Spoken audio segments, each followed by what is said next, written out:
Proteger financeiramente o trabalhador que foi demitido sem justa causa. Esse é o objetivo do Fundo de Garantia do Tempo de Serviço FGTS, que fornece uma reserva financeira pertencente ao trabalhador e que é acumulada durante o período em que ele permaneceu empregado, permaneceu na empresa. No programa de hoje, nós vamos falar com os nossos convidados sobre acesso ao saldo da FGTS, quais são os critérios, como fazer consultas, como sacar o valor devido, os impactos na vida do trabalhador, na economia brasileira, quando esta política foi instituída e, claro, as suas dúvidas, o que você, trabalhador, trabalhadora, tem de questão que possa ser relevante sobre FGTS. Você tem? Então já eu falo os canais para você participar. E para falar com a gente sobre esse assunto, eu estou recebendo aqui na Rádio Jornal a doutora Silvana Calassa. Ela é advogada especialista em Direito do Trabalho. Seja bem-vinda, doutora. Bom dia. Obrigada. Bom dia, Natália. Bom dia a todos. Prazer recebê-la. Bom, também na nossa bancada, o doutor Écio Costa, que é professor titular de Economia da Universidade Federal de Pernambuco, a UFPE, sócio fundador da SEDES Consultoria e Planejamento, certamente vai colaborar muito com a gente. Bom dia. Bom dia, Natália. Bom dia, Silvana. Bom dia aos ouvintes da Rádio Jornal. Prazer estar participando novamente do debate. Prazer é nosso. Bom, eu disse, gente, que nós vamos aqui falar sobre os canais, não é? Como você participar, como você interagir, também deixar a sua questão. Tem aqui o YouTube. O YouTube da Rádio Jornal já está on para você. Estou aqui assistindo, acabei de abrir, estamos lá com imagens. YouTube Rádio Jornal. Tem chat, tem imagem, tem som. Você pode deixar lá a sua questão e nós vamos lhe ajudar também. Agora, você quer mandar o WhatsApp? Também está disponível. 991478520. 991478520. Nós temos aqui a confirmação de um participante da Caixa Econômica Federal. Estamos aqui tentando esse contato para a gente conseguir afinar. Logo mais também, já que o ouvinte também ouviu este nome aí na nossa chamada, para que a gente possa também trazer para você esse participante, esse elemento do nosso programa. Mas deixa eu começar com a doutora Silvana, porque, doutora, muito se fala sobre FGTS, né? O fundo, este fundo do trabalhador. Tudo bem, aí por vezes quando você sai do trabalho, quando você está precisando de uma grana, aí você pensa, vou na caixa, vou no banco, vou tentar recorrer, vou entender. Eu mesma, gente, em um determinado momento da vida, uma pessoa soprou no ouvido, ó, essa situação que você está passando, vai no banco. Cheguei lá, aquele balde de água fria, não podia fazer uso. Mas vamos lá, começando do princípio, o que é FGTS? Todo trabalhador tem acesso, como funciona, doutora? Primeiramente, eu queria agradecer o convite, é um prazer estar aqui para falar sobre o Fundo de Garantia por Tempo de Serviço, o famoso FGTS, né? O FGTS é uma garantia do empregador, é um benefício para o empregado, em que o empregador ele deposita 8% da remuneração do empregado numa conta vinculada ao FGTS dele. Eu costumo dizer que o FGTS é uma poupança compulsória, porque ele vai ter acesso a esse dinheiro que é mensal, esse depósito que é mensal, no final do seu contrato de trabalho, quando ele é demitido. E aí o empregador precisa depositar a multa de 40%, a multa rescisória de 40% do total do já depositado, e o empregado, então, vai ter acesso a todo esse montante, que é um benefício para ele, porque vai auxiliá-lo ali naquele momento de desamparo, que é o momento do desemprego, né? Que é o momento da rescisão do contrato de trabalho. Então, o FGTS portanto, esse colchão de segurança por um período, né? Enquanto o empregado não se coloca no mercado de trabalho novamente. E os acessos a ele são, a gente encontra na lei em que são, obviamente, o mais conhecido, que é no momento do desemprego, mas também tem no momento da aposentadoria do empregado, ou quando ele quer comprar a casa própria, no falecimento do empregado, em que os herdeiros ou os dependentes podem também ter acesso, e demais hipóteses de vista lá na lei. Sim, são muitas, né? A gente vai esmiuçar. São várias. E o ouvinte está aqui já mandando mensagem, então vai mandando que a gente vai ajudar você aqui durante o programa. Aí, doutor Écio, tem tantas questões e a gente pode entrar em benefícios sociais, serviços assim como, por exemplo, também o FGTS, mas a gente precisa colocar o Brasil no mundo, né? Entender, porque Acaba sendo algo que está relacionado também ao governo, há uma legislação, foi aprovada, é uma política, não é para a população. Mas vamos lá, o Brasil no mundo em uma situação como este fundo, o FGTS.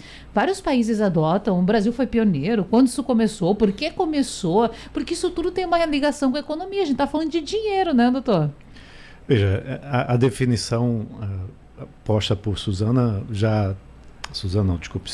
traz um contexto já interessante, né? O fundo foi criado na década de 1960, tinha aí alguns objetivos específicos, né, que já, na minha opinião, já não são mais tão necessários como eram naquela época.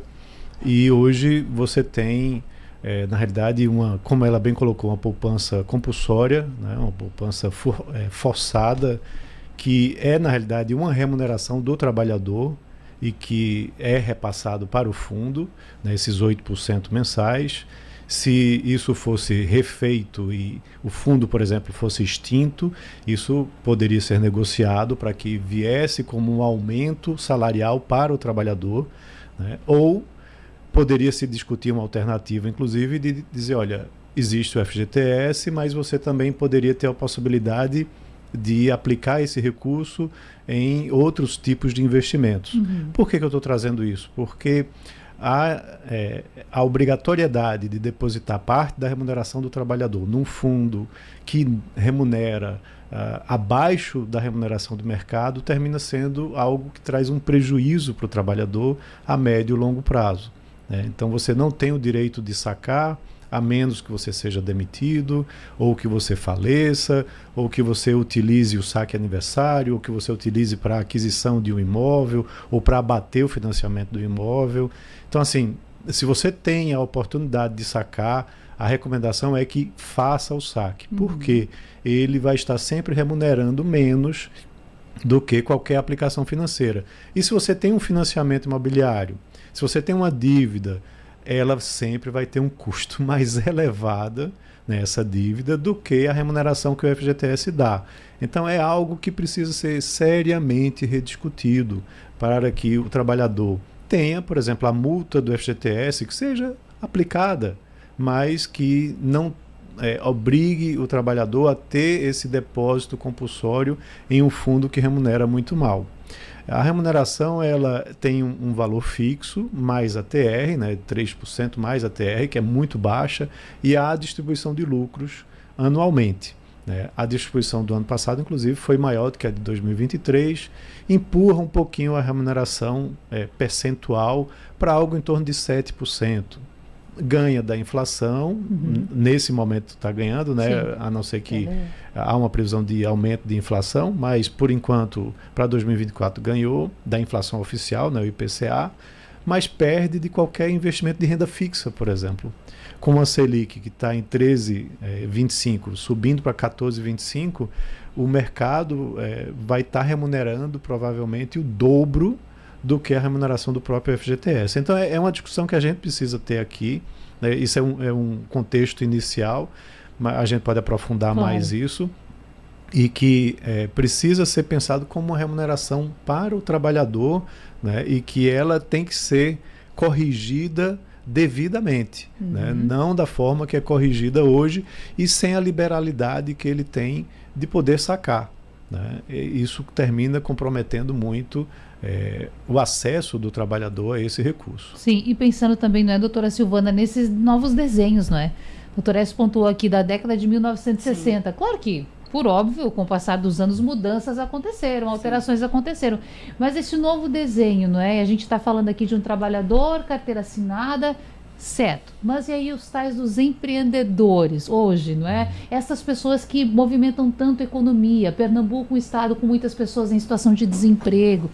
O trabalhador, ele dá um jeitinho para se virar, para levar o pão, para levar o alimento para casa. Então, claro, a gente sabe que nem todo mundo aqui vai poder usufruir, ter o benefício do FGTS.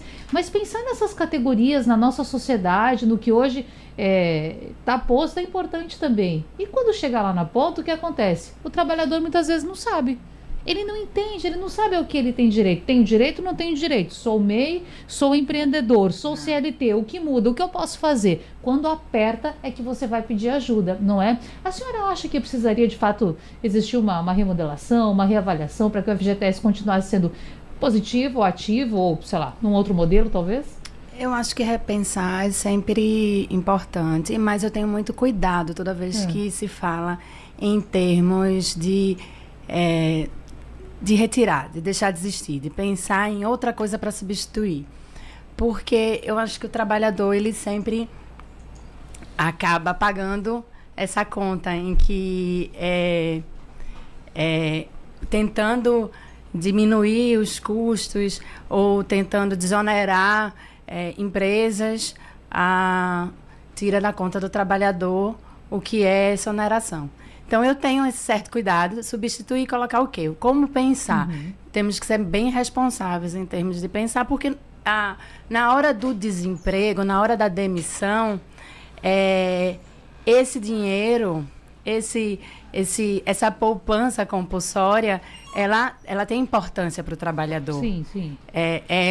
Ela junto com o seguro-desemprego, mantém a subsistência do trabalhador e da sua família. Então, acho que ainda, no cenário que se encontra, é necessário o FGTS. E a gente fica nessa, né, doutor, de tentar entender, avaliar o momento do mundo e explicar para as pessoas, que é o nosso objetivo hoje. Você pode, você não pode. É importante, não é importante. Por exemplo, colocá-la no financiamento, doutor. Fez o financiamento habitacional. Para quem é importante? É importante sempre você utilizar, ele vem numa boa hora ou não? O recurso do FGTS pingou na conta e você tem a usa. possibilidade de utilizar, já coloque para abater do seu financiamento. Porque, no final das contas, a gente está sempre comparando taxas de juros. Sim. A taxa de juros do financiamento imobiliário vai ser sempre maior do que a taxa de juros da remuneração do FGTS. Então, se você tem a possibilidade de fazer esse resgate para abater do financiamento imobiliário, você não tem nem o que pensar. Já vá lá e resolva essa questão, porque o valor da parcela, por exemplo, vai ficar mais baixo lá na frente. Então, é um alívio para o trabalhador que está financiando a sua habitação, né, no mês seguinte, nos meses seguintes, ter um valor de parcela mais baixo para pagar. E, claro, sem esquecer a questão como eu disse, da taxa de juros. A remuneração do FGTS, ela é danosa para o trabalhador. Então, a gente fica nessa questão sempre do paradoxo. Tem que proteger o trabalhador porque ele vai ser demitido e vai ter precisa de um fundo, de um recurso, enquanto ele se reposiciona no mercado. Já existe o seguro-desemprego para isso. Sim. Né? Se o fundo tivesse concorrência, por exemplo, e você pudesse optar por diferentes opções de fundos, já melhoraria a situação do trabalhador. O recurso que ele teria lá no final para resgatar seria maior, porque ele estaria sendo mais bem remunerado. Mas nem essa opção existe, né? Você é obrigado a colocar seus recursos num fundo que remunera abaixo de qualquer aplicação financeira de mercado. Então, para o trabalhador, termina sendo algo que gera um prejuízo para ele. Então, a gente precisa realmente rediscutir isso, né, para que o FGTS ele ou remunere a mercado, né, ou seja, que ele acompanhe a remuneração do mercado, ou que ele seja flexibilizado para que esse recurso possa ser aplicado em outras fontes, tá? Ou que ele seja realmente extinto e você pense uma nova forma de colocar na lei, por exemplo, uma multa do equivalente hoje aos 40%, que seria um cálculo dos 8% da contribuição mensal do salário dele para que seja pago. Deixa a multa lá, mas a contribuição dele precisa ser revertida para algo que seja realmente rentável para ele, porque senão termina ficando mais caro para todas as partes e todos saem perdendo, menos o governo que tem um recurso barato, né, e obrigatório. O empregador, ele contribui com esses 8%, então para ele é um custo mais alto estar contratando aquela mão de obra. E o trabalhador, ele não vê esses 8% porque ele está sendo depositado lá, e se esse trabalhador, por exemplo, fica 10, 20, 30 anos no mesmo emprego, ele só vai receber esses 40% lá no final e vai receber algo que vale muito menos do que valeria se estivesse aplicado em outras, numa renda fixa, por exemplo, Sim. em títulos do Tesouro, que não tem risco, né? O governo sempre vai, pelo menos até hoje, sempre honrou, né, com sua dívida, né, com seus títulos e remuneram muito mais. Tá? Então, é isso que a gente tem que discutir. Claro, e aí, claro, a gente volta novamente naquele ponto, né, doutora, do esclarecimento da informação para o trabalhador, não é? De como é importante você saber o que você recebe e o que está sendo guardado para você. Mas aqui foi falado sobre seguro-desemprego, o doutor Écio mencionou seguro-desemprego e a gente está na pauta da FGTS. Trocando em miúdos, é importante aqui explicar diferenças para quem por vezes não entende exatamente. Diferença do seguro-desemprego para o FGTS, doutora. Certo. O FGTS, como a gente falou aqui, é essa parcela mensal que é depositada numa conta na Caixa Econômica Federal e que é muito pertinente às colocações que o Rodrigo falou em termos de rentabilidade.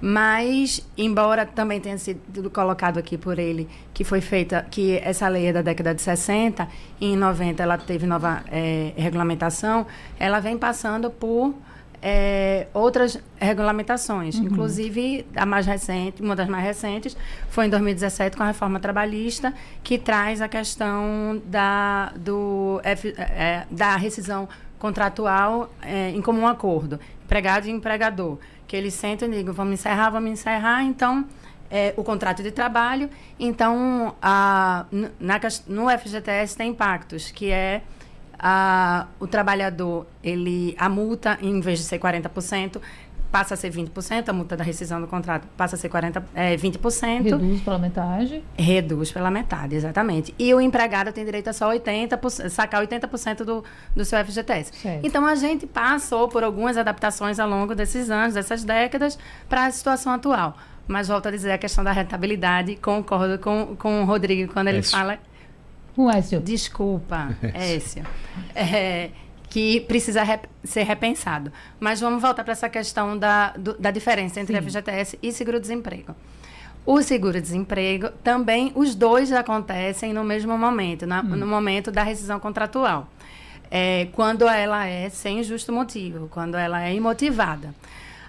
Então, o trabalhador possa ter acesso ao FGTS e se habilitar, no direito de se habilitar no programa de seguro-desemprego, que são aquelas parcelas mensais que o empregado recebe do governo para também, enquanto ele não se recoloca no mercado de trabalho, ele garantir sua subsistência e da sua família. Então, os dois têm o mesmo objetivo, esse colchão de proteção e de auxílio ao empregado, mas de formas distintas. Claro. Doutora, tem muita gente que consegue um outro trabalho nesse meio tempo, não é? Que está recebendo o seguro-desemprego. E aí faz uma negociação com o seu novo chefe e diz assim, veja, eu estou recebendo, deixa eu terminar, espera um pouquinho, segura aí, assine a minha carteira novamente depois deste período. Isso é muito comum, gente. Todo mundo conhece alguém que já passou por isso, que já fez isso, ou que um parente já passou por essa situação. Mas a gente precisa pensar também na legislação. Sim. A lei, ela coberta isso de certa forma, ela permite isso, isso é legal, isso não é legal. Quais são os riscos dessa prática? O risco é a devolução do dinheiro para o governo. Caso o empregado, ele não pode receber, a função de existir do seguro-desemprego enquanto ele não se recoloca no mercado de trabalho, enquanto ele não tem um novo vínculo empregatício que dê a ele o salário mensal.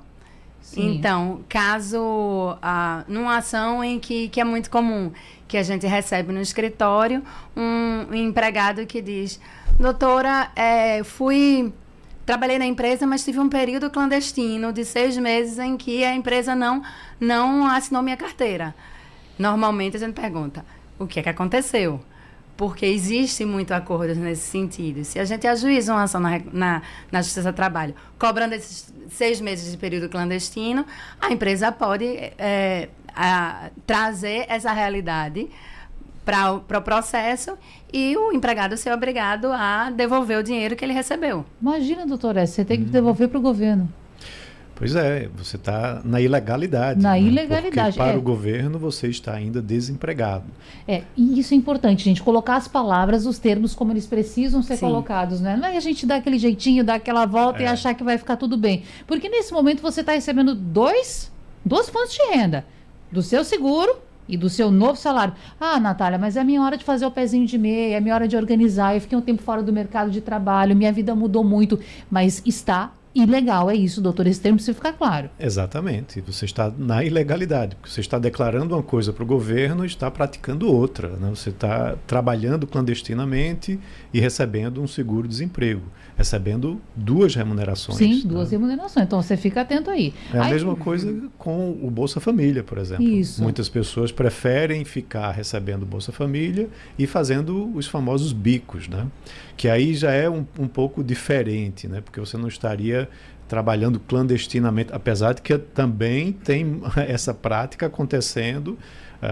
Por exemplo, o trabalhador doméstico, tem muitos e muitas que preferem fazer as diárias, né, que até a legislação permite um certo número, mas você não pode ficar fazendo diária todo dia no mesmo lugar. Isso aí a legislação um trabalho, aponta outra função. É um né? trabalho, novamente, ilegal, que deveria ser registrado, e a pessoa faz isso para não receber, quer dizer, para continuar recebendo o Bolsa Família, né, não perder esse benefício social, para que você possa ter duas remunerações, né, e melhorar a sua renda. É complexo, né? O Bolsa Família é um valor baixo, o salário mínimo a gente sabe que é um valor baixo para um custo de vida muito elevado, que cada vez sobe mais, né? Mas a gente tem que entender que as regras estão colocadas, né, para que sejam seguidas. E isso termina gerando um peso muito grande para as contas do governo, para a sociedade, para as empresas que passam a correr esse risco também. É algo muito complexo. Há consequências, não é? E aí sempre vem aquela pergunta, gente, essa é de praxe quando nós falamos sobre um assunto como esse, que é o FGTS. O ouvinte até está se identificando, é o senhor aqui mandou pergunta, a mesma questão já várias vezes. E eu vou fazer essa pergunta antes de chamar esse nosso primeiro intervalo, que é a seguinte, doutora, a empresa em que ele trabalha não deposita o FGTS. Não deposita o FGTS. E ele pergunta, o que faço? Denuncio? A quem procuro? Ele sabe que esse depósito não é feito, mas nem todo trabalhador sabe. Por vezes você descobre só quando está já num período muito avançado. O que ele faz, doutora? Veja, o trabalhador ele tem acesso aos seus depósitos de FGTS em termos de informação. Ele pode ir na Caixa Econômica, periodicamente, solicitar o extrato analítico nem do FGTS. Precisa ir lá, acho que com o aplicativo já consegue. No aplicativo já consegue.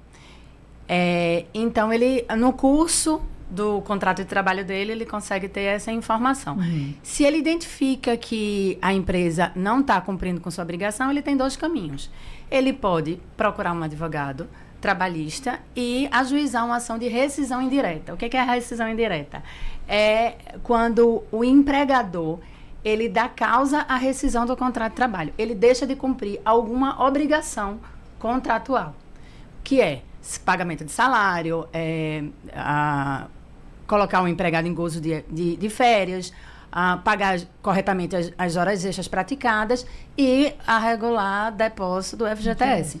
Então, identificado, o Supremo o TST já pacificou isso, a ausência de FGTS, depósito de FGTS é causa ensejadora da rescisão indireta, que é quando você vai à Justiça e pede ao Poder Judiciário que encerre o seu contrato de trabalho, garantindo todos os direitos de uma rescisão imotivada, de uma rescisão sem justa causa, que é aviso prévio, que é acesso ao FGTS, o que tiver de depósito e a cobrança desses depósitos. Então, aberto. Mas vamos supor que o nosso ouvinte aqui tenha trabalhado 20 anos nessa empresa, esteja já há 20 anos na empresa e continua lá. Certo. Se preocupa, fica meio, poxa, Claro. já sou um senhor, vou sair, vou procurar trabalho, todas essas questões sociais também que vêm embutidas. Ele consegue, vamos supor que ele sai da empresa hoje, ele consegue esse retroativo de 20 anos? Por exemplo, se o FGTS não foi depositado nesse tempo todo? Antigamente podia até 30, se estendia até 30 anos. Esse prazo mudou. infelizmente, ele perde direito a esse período todo.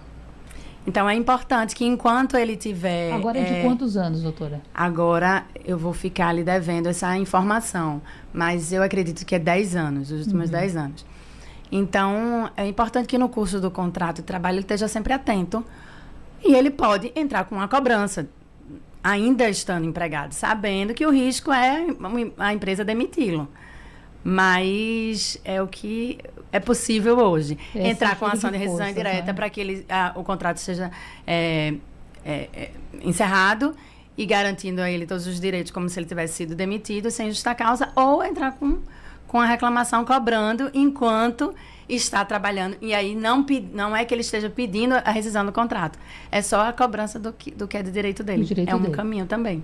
É complicado para o trabalhador, porque esse jogo de forças... Não tem milagre nessa situação, não. E o cidadão, sabendo que isso acontece e continua lá no emprego, precisa do trabalho, né? Mas a orientação está aí. A gente vai dar outras, porque as perguntas estão chegando, mas é depois do intervalo. Eu volto já. Debate aqui na Supermanhã da Rádio Jornal. Hoje, FGTS, impacto na vida do trabalhador, como usar, como usufruir, quem pode usufruir. Então, vem com a gente. YouTube, Rádio Jornal, valendo para você. YouTube, JC Play também. E no nosso WhatsApp, 991478520. 991478520. Muitas questões chegando, a gente vai respondendo aqui para você ao longo do programa. Gente, deixa eu só voltar aqui com a doutora Silvana Calaça, que é advogada especialista em direito do trabalho, porque aí tem uma questão aqui, doutora, para a gente pontuar o saque aniversário da FGTS. Foi comentado tanto, Sim. o governo falando que talvez não ia mais ter, depois vai ter, não tem, e o trabalhador está aqui se perguntando, tem ou não tem saque aniversário da FGTS? O que está em vigor no momento? Tem saque de FGTS. Tem saque de aniversário, que acontece todo ano, no mês do aniversário.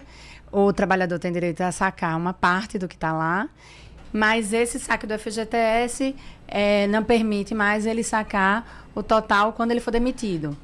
Mas permite o saque da multa rescisória de 40%. Então, ele perde o direito de receber o FGTS no final do contrato de trabalho, porque ele passa a ter acesso anual no mês de aniversário e tem acesso à multa rescisória de 40%.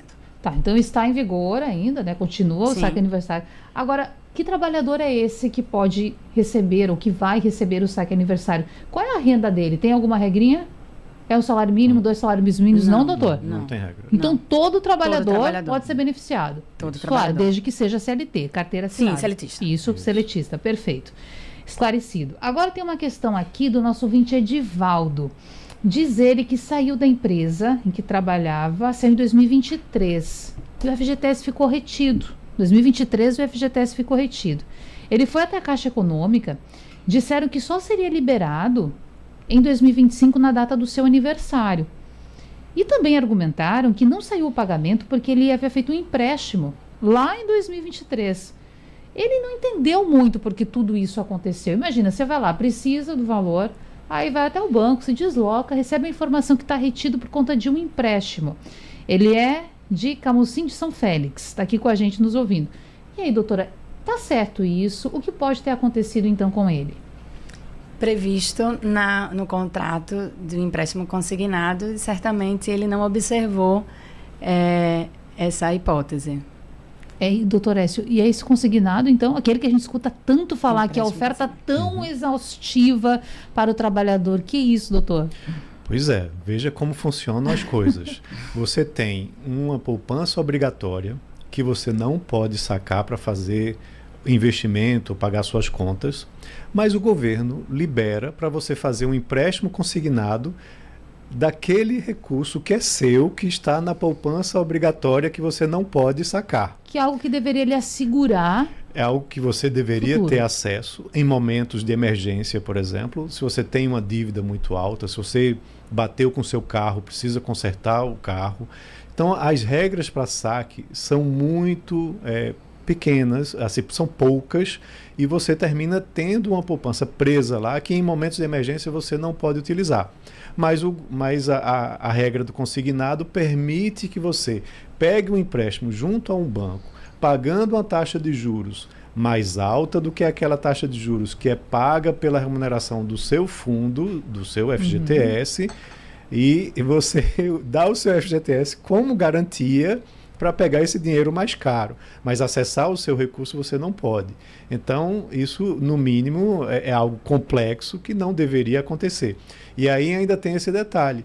O funcionário foi demitido, ele não pôde sacar porque ele assumiu o compromisso do empréstimo consignado e vai ter que esperar um período X, né, para poder receber o que sobrar da quitação daquele empréstimo que foi feito. Então, o que foi falado para o seu Edivaldo aqui, de fato acontece. De fato acontece, são regras do empréstimo que o fundo dele foi usado como garantia para pegar esse valor de forma antecipada, né, para ele pagar essa emergência que eu mencionei, por exemplo, porém com um custo bem elevado se comparado com a remuneração do próprio fundo. Então, assim, é algo que a gente precisa rediscutir. Esse fundo, ele precisa dar acessibilidade para o trabalhador poder utilizar o fundo em diversas situações, não somente para pagamento de financiamento imobiliário, não somente quando ele é demitido. Poxa, ele vai ter que forçar uma demissão, por exemplo, para ser demitido, torcer para que não seja por justa causa, para poder ter acesso ao recurso e honrar com suas dívidas, né? É muito ruim essa situação, né? Termina tendo até uma relação muito pouco produtiva entre empresa e trabalhador, porque muitos trabalhadores, às vezes, terminam forçando uma situação para serem demitidos e não é uma situação extrema para ser uma justa causa, né? Porém, fica aquela relação de trabalho muito, muito ruim. Claro. Né? E você pode usar para o financiamento imobiliário, em situações de saúde, eu acho que ainda funciona assim, né? Para câncer, para falecimento, doenças graves, mas acaba por aí. Né? E a gente vive hoje em dia muitas emergências, né? O trabalhador, por exemplo, um celular para um trabalhador é um objeto de um valor muito relevante e ele precisa desse celular para pagar o seu deslocamento, muitas vezes é por aproximação, para se comunicar com a empresa, com seus filhos que estão em casa, e aí ele é roubado no percurso, né, para o trabalho. Mas ele não pode comprar outro porque ele não tem recursos. Teria um fundo que poderia ser utilizado para isso.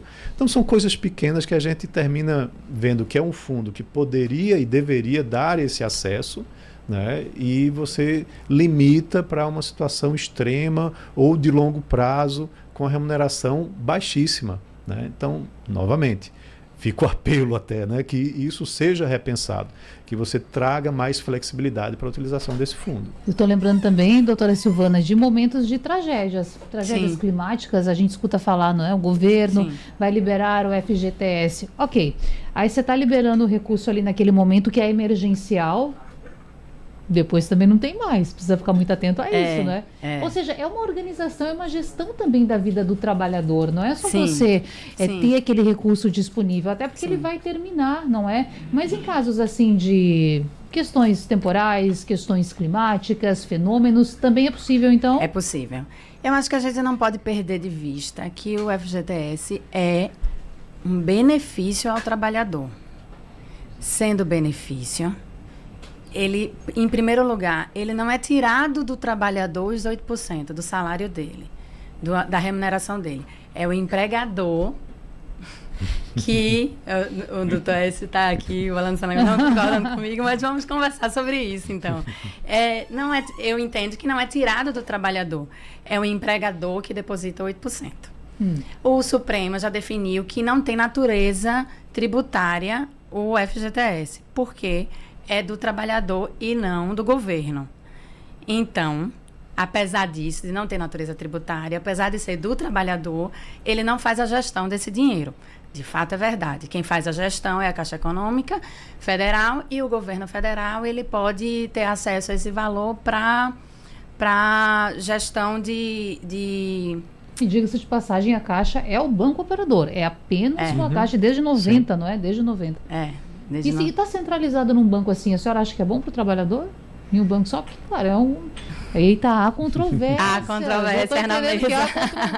Com certeza não. Se eu venho, como eu estava falando, se você precisa ter opções para o trabalhador, né, com remunerações diferentes de médio, curto, longo prazo, também centralizar isso tudo apenas numa instituição financeira também não vai ser bom, né? Da mesma forma que você tem hoje portabilidade de financiamento imobiliário, portabilidade de celular, Sim. de plano de celular, portabilidade de N coisas, por que você não pode ter um fundo onde você administra onde vai ser alocados os recursos? Por que tem que ser obrigatório num lugar só, com uma remuneração só, né? Então, isso é totalmente fora do que hoje a gente vive, a nossa realidade do nosso dia a dia, né? De serviços em geral, doutora. E aí? Com relação a essa fixação por um banco para fazer essa gestão. Eu concordo. Não deixo eu não vou discordar. Não vou discordar, não vou ser responsável de discordar. Poderia ser melhor. Eu acho que a concorrência aí iria beneficiar o trabalhador, sem dúvida. E essa liberdade de poder fazer gestão e colocar onde ele quisesse. Claro, precisaria de uma maturidade desse trabalhador para fazer isso. Né? O que eu acho que é falho no sentido de preparar o trabalhador para isso. O governo ele é muito paternalista nesse sentido, no sentido, só ele pode, só ele faz, só ele entende, só ele é capaz de fazer uma gestão benéfica. Mas eu acho que falta uma maturidade em sentido de população mesmo. Eu acho que nós somos carentes de informação e de preparo para gerir ativos financeiros, para gerir... a nossa vida, o nosso dinheiro, né? Veja a questão. O governo, ele, nesse argumento seria, não, olha, é complicado a gente liberar para que o trabalhador administre o seu fundo. Porque ele pode, de repente, colocar no fundo de ações e as ações despencarem. Sim. Mas, por exemplo, previdência social, você pode ter perfis, e você pode ter um perfil conservador, por exemplo, onde 70% é alocado em renda fixa e aquele é o seu perfil, digamos. Isso pode ser adotado. Mas, por outro lado, o governo, ele é quem administra, ele já determina que é aquela rentabilidade e, ao mesmo tempo, ele é, de certa forma, eu diria, responsável, para não colocar um I antes, por dizer que o governo, que o trabalhador pode ter acesso a um empréstimo consignado que vai te deixar preso por diversos anos, está se alongando agora até 30 anos, né, com uma dívida de até 30 anos que vai ser debitada, né, de você com uma taxa de juros mais alta do que aquela que te remunera. E veja, e aí o governo está certo em ditar que isso é possível, mas ele não pode ditar que você tem direito a administrar os seus recursos porque você precisa de mais educação financeira. Aí o problema de educação financeira é dos dois lados. Sim. Né? Não só para saber administrar o seu fundo, como também, em termos de aplicações, como administrar o seu fundo em termos de não tomar excessivamente empréstimos que vão custar muito caro, não só agora, como num horizonte muito grande do seu, de utilização do seu fundo. É uma avaliação mais ampla, né, da vida do trabalhador. Sim. E da pessoa, independentemente de ser CLT MEI ou qualquer outra configuração. Tem uma questão aqui do nosso ouvinte que está participando, Emanuel Gonçalves. Ele diz que tem alguma questão ainda que ele quer sanar aqui a respeito do que envolve a FGTS e o assunto imobiliário, a casa, fazer essa vinculação com o financiamento. Diz ele, eu penso em comprar uma casa ou um apartamento para alugar e usar o meu FGTS. Seria um bom negócio? Porque eu acho melhor investir no imóvel para alugar. Vai estar rendendo mais? Estou certo, Écio? Tudo ele tem que ir para a ponta do lápis, né? E ver o momento. Porque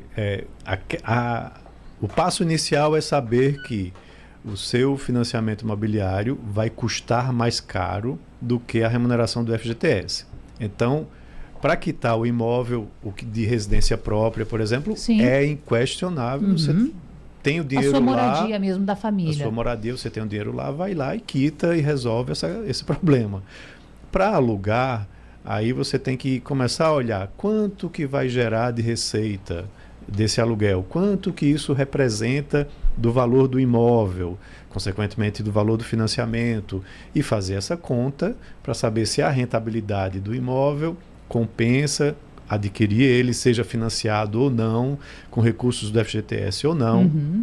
E se você tem o recurso do FGTS, é uma boa para, de repente, estando rentável, você reduzir o valor da parcela do financiamento e ter uma rentabilidade, um resultado melhor com o aluguel do imóvel. Claro. Tá? Então, assim, isso tudo tem que ser feita uma conta, como eu disse. É o que a gente está falando aqui, né? Na ponta do lápis. Da organização financeira das nossas vidas. O Rogério Lima da Macaxeira. Ele mais cedo aqui falou, doutora, que foi demitido da empresa e só conseguiu sacar uma parte da FGTS. A outra ficou trancada lá, ficou paradinha no banco. Ele não está conseguindo retirar esse valor. Eu até questionei a ele aqui no intervalo, mas o quê? Qual é o motivo? O que foi falado para você? Vamos lhe ajudar, Rogério. Diz ele o seguinte, aí o caso é um pouquinho complexo, mas a gente vai tentar aqui colaborar. Diz ele que a empresa alegou que está tudo certo e disse que o problema foi o banco. Tem mais. O banco disse que a empresa depositou o restante do valor do FGTS depois que ele já tinha sacado a primeira parte e que só sacaria o restante do dinheiro depois que entrasse em uma nova empresa e fosse novamente demitido. E aí, doutora, como podemos ajudar ele? Ele pode entrar em uma ação na justiça e pedir através a liberação desse valor através da vara judicial. Agora tem que entender por que ele tá dizendo que não recebeu porque a chave de conectividade foi gerada. A empresa joga para o banco, o banco joga para a empresa. Do primeiro saque. Isso. Mas ele poderia fazer o primeiro saque sem o valor depositado corresponder com o que ele deveria receber? A menor seria que você fala, se ele... Seria provavelmente do que vinha sendo pago antes, né? Pode. Aí ficaria o saldo para depois. O saldo para depois. Normalmente a gente ajuiza uma reclamação trabalhista, porque quando casos assim é muito comum ter outras coisas envolvidas no processo. Outras coisas envolvidas, outras irregularidades desse contrato de trabalho, e aí a gente pede tanto o pagamento dos depósitos faltantes, quanto se ele não tiver por alguma razão recebido o FGTS, a gente pede através de alvará judicial. Agora, essa questão que foi pontuada de ele pegar o valor restante só em uma eventual nova demissão.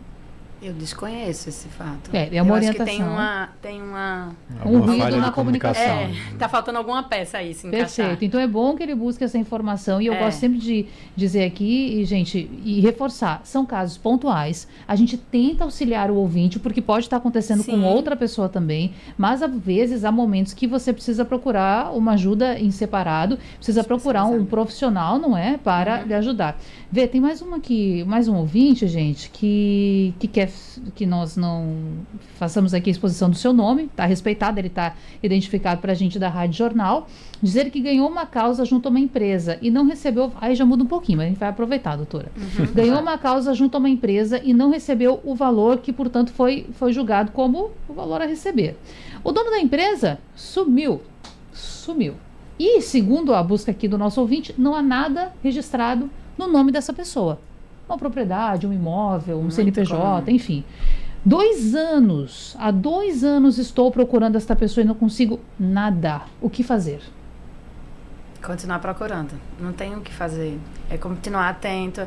Se descobrir que ele faz uso de algum carro, algum veículo, e tentar identificar quem é o proprietário desse veículo, que a gente pode descaracterizar o uso de um laranja, por exemplo. O carro é na mão de de propriedade de um familiar, mas é ele que usa.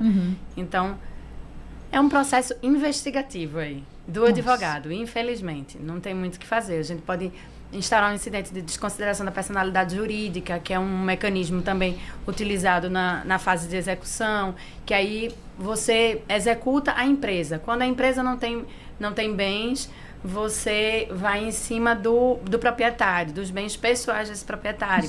Então tem que fazer esse caminho aí, tem uma jornada e ficar sempre no pé, pedindo para o avar, o juízo, sempre está fazendo busca de novos bloqueios bancários na conta da titularidade da empresa ou do proprietário da empresa.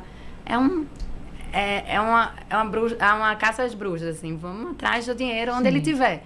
É um trabalho danado do advogado, investigativo. Investigativo. Então, que ele continue essa Que busca, continue. né, e que possa encontrar a sua ajuda. Albérico, para a gente fechar antes do próximo intervalo, a empresa em que eu trabalhava, ele depositou FGTS através de 3 empresas diferentes, ou seja, empresas agrupadas. Aí ficou difícil saber o valor correto, o valor total, complicou a minha vida. Gente, isso acontece, doutora? Pode acontecer? De uma pessoa ter 3 CNPJs. E aí você contratar a pessoa por um CNPJ, mas depositar por outros. Ou seja, a gestão da empresa parece que está uma bagunça, não é? Fica configurado grupo econômico. Grupo econômico. E você pode executar qualquer um dos CNPJs. E agora o nosso ouvinte aqui, o Alberto, está meio perdido. Os 3 CNPJs. Ele está um pouco perdido aqui, descomplicou a minha vida, não sei o valor correto. O caminho para ele é aplicativo, FGTS, ou vai até a Caixa para conseguir entender tudo isso? Você está falando em relação ao FGTS? Isso, ao FGTS. Porque foi feito o depósito. Eu acho muito estranho isso, porque a vinculação do FGTS é com um CNPJ específico. Sim.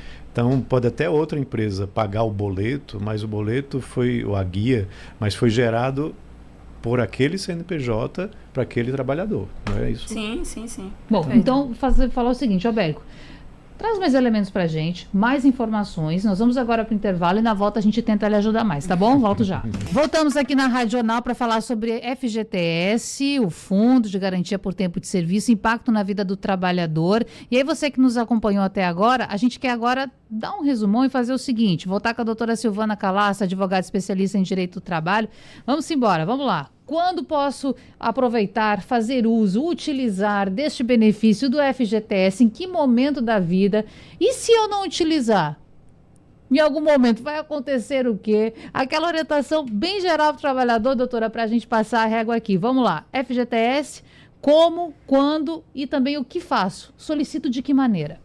Que é o FGTS. Isso. Vamos começar por ele, né? Bora. É o fundo em que, como eu falei no começo da entrevista, eu considero uma poupança compulsória, onde o empregador deposita 8% da remuneração do empregado nessa conta vinculada ao FGTS do empregado, e ao final do seu contrato de trabalho, que é a principal hipótese de saque, é a mais conhecida, em que ele, quando for demitido, e motivadamente a demissão sem justa causa, aquela que o empregado não dá motivo, ele tem acesso a esse montante dos depósitos mensais, mais a multa rescisória de 40% que o empregador tem que efetuar.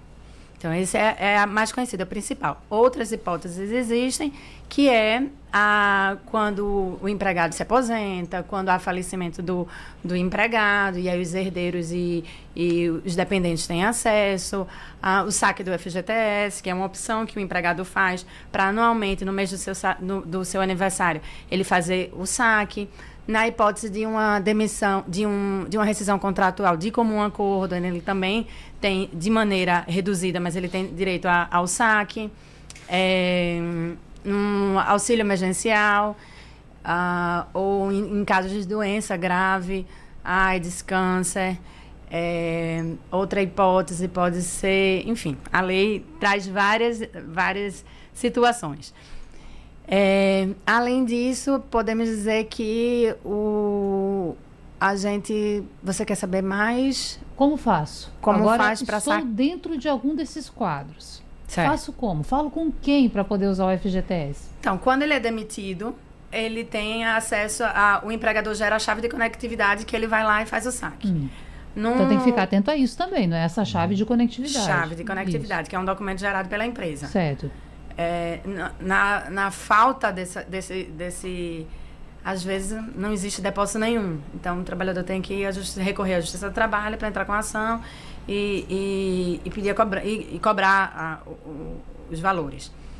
Mas as demais hipóteses, você se dirige diretamente à Caixa Econômica para fazer a solicitação, levando a documentação necessária para cada hipótese para fazer esse saque. Muito bem. E, inclusive, até para orientar o nosso ouvinte, lá no site da Caixa você vai ter a listagem dos documentos, lá na minha FGTS, você que está aí pensando, poxa, quem sabe eu posso aproveitar, quem sabe vai ser útil para mim nesse momento de alguma forma. Vai lá na Caixa, tem barra FGTS, você vai conseguir ter acesso a todas as informações, porque a listagem de documentos, em alguns casos, é enorme, né? A gente não conseguiria citar aqui todos, então vai lá, você vai ficar atento. Écio Costa, professor titular de Economia da UFPE, sócio fundador da SEDES Consultoria e Planejamento. Aliás, planejamento, nesse caso da FGTS, Bastante. também é tudo, né? A gente aprendeu muito isso aqui. A sua mensagem, seu recado para o nosso ouvinte, muito obrigada. Então, como Silvana colocou, são poucas as opções que você tem para sacar o seu recurso do FGTS. Então, se você tem a oportunidade para um financiamento imobiliário, para o saque aniversário, diante de toda a conversa que a gente teve hoje aqui, minha recomendação é que sim, saque esse valor, faça o pagamento da amortização do financiamento imobiliário, quite dívidas que são geralmente bem mais caras do que a remuneração que o FGTS vai estar te pagando. E meu conselho final é: tente evitar ao máximo se comprometer com o consignado. Apesar de que seja uma taxa de juros bem atrativa, nos empréstimos pessoais é a taxa mais baixa, ela vai te deixar amarrado por muito tempo, certo? Com regras que são muito rígidas e que às vezes não vale a pena você fazer esse empréstimo consignado. O ideal é que realmente você tente viabilizar através dessas outras formas que eu mencionei, ou do saque aniversário, ou da quitação de parte do seu financiamento imobiliário, porque aí vai deixar você com a parcela mais baixa, né? E com esse valor mais baixo sobram mais recursos para cuidar de outras dívidas ou de outros compromissos que você tem em casa.